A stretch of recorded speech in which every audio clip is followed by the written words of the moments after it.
આપણે આજે રોપ travelling રોબોટની assembly કેવી રીતે થાય છે એ સમજીશું. હવે રોપ ટ્રાવેલિંગ રોબોટની એસેમ્બલી માટે તમને ટોટલ આટલા કમ્પોનન્ટની જરૂર પડશે. પહેલાં તો બીઓ મોટર, જેની જોડે ઓલરેડી રિચાર્જેબલ બેટરી અને સ્વિચ કનેક્ટેડ છે. તમારે 2 પ્લેટ્સ જોઈશે એ એન્કર કરવા માટે આખા એસેમ્બલીને. આ 2 વ્હીલ હશે જેનાથી એ મૂવમેન્ટ ક્રિએટ થશે લિનિયર ટુ સર્ક્યુલરની અને સર્ક્યુલર ટુ લિનિયરની. આ સ્ક્રૂઝ હશે એ બધી વસ્તુને જોઈન્ટ કરવા માટે. આ 2 એન્કર હેંગિંગ ક્લોઝ સમજી લો, જેનાથી તમે તાર ઉપર લટકાવી શકશો રોબોટને. આ 2 પ્લેટ જેનાથી આખી મૂવમેન્ટ ક્રિએટ થશે, અને આ રબર બેન્ડ આ બધી વસ્તુને ફિક્સ કરવા માટે. તો સૌથી પહેલાં તો આપણે આ મોટર લઈ લઈશું.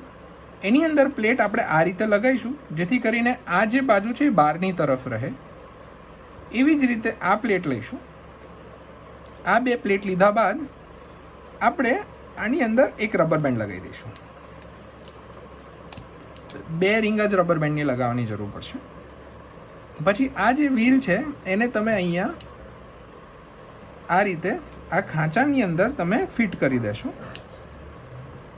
બીજું વ્હીલ છે એને પણ એવી જ રીતે તમે ફિટ કરી દેશો.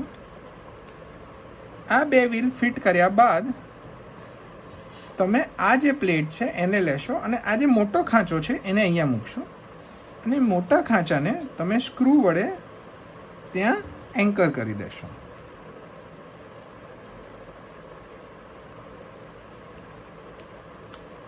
તમે જોઈ શકો છો કે આ ખાંચો અહીંયા સેટ થઈ ગયો છે.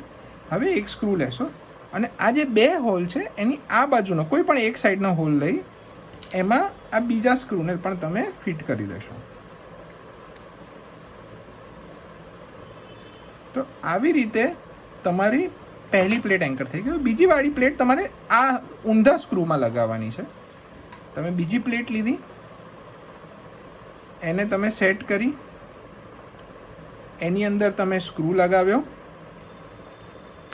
સ્ક્રૂ લગાવ્યા બાદ તમે જોઈ શકો છો તો આ રીતે સેમ લાઇનમાં નથી રાખવાની, એને અલગ લાઇનમાં રાખવાની છે. એટલે આપણે આ બાજુના હોલ પર એને ફિટ કરીશું.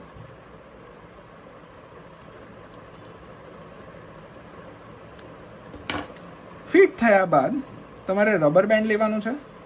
રબર બેન્ડ લઈને એને તમારે આ રીતે 2 વખત ફિટ કરી દેવાનું છે. આ કર્યા બાદ આ પ્લેટો અંદરની તરફ જ રહેશે અને તમે એને ચેક કરી શકો છો. તો આ રીતે એ મૂવમેન્ટ કરશે. એનો એન્કર પોઈન્ટ અહીંયા ફિક્સ છે અને આ છે એટલે એની સાયક્લિક મૂવમેન્ટ ડેવલપ થશે. તમને આવી ટ્રેનમાં પણ મૂવમેન્ટ જોવા મળતી હશે. હવે એને આપણે બંધ કરી આ જે ક્લો છે હુક ટાઈપ એને આપણે અહીંયા આ 3 ખાંચામાં ફિક્સ કરી એના પર પણ આપણે રબર બેન્ડ લગાવી દઈશું. એવી જ રીતે આ બીજું રબર બેન્ડ લઈશું.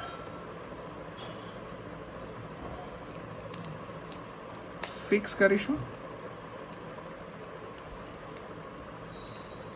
અને આપણે કમ્પ્લીટ કરીશું. હવે આને આપણે ચાલુ કરીને ચેક કરીશું. તો આવી રીતે આપણું મેકેનિઝમ રેડી છે અને આને તમે દોરી ઉપર લગાવીને એક તરફથી બીજી તરફ આ પર્ટિક્યુલર બોટને જતા જોઈ શકો છો.